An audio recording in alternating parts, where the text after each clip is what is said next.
पूर्व प्रधानमन्त्रीज्यूलाई म आदर गर्छु। उहाँको स्पीच सुन्दै गर्दा जनजातिबाट पहिला कोही पनि थिएनन् भने पद्मसुन्दर लावती पहिला मन्त्री थिए है। हजुर भर्खर कलेज पढ्दै गर्दा हिरालाल विश्वकर्मा देशको मन्त्री थिए। जनजातिको छोरा कहीँ पुगेका थिएनन् भनेर भाषण गर्नुभयो। तपाईँ भर्खर कलेज पढ्दै गर्दा जनजातिको छोरो यो देशको प्रधानमन्त्री थिए, जसको नाम हो मरिजमान सिंह श्रेष्ठ है।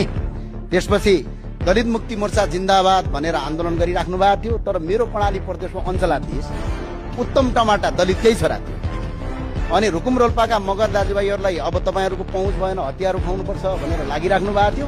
त्यही रुकुम रोल्पामा पटक पटक नेपालको इतिहासमा सबभन्दा बढी मन्त्री हुने बालाराम घरती मगर राजाका पालामा मन्त्री नै त्यो भए हुनाले हिजो केही नभएको होइन। महिलाहरूको हकको कुरा गर्ने भने नेपालको पहिला सम्माननीय पूर्व प्रधानमन्त्री नाबालक नै हुनुहुन्थ्यो। त्यतिखेर नेपालको पहिला मन्त्री द्वारिका देवी ठकुरानी त्यसको मन्त्री भइसक्नु भएको है।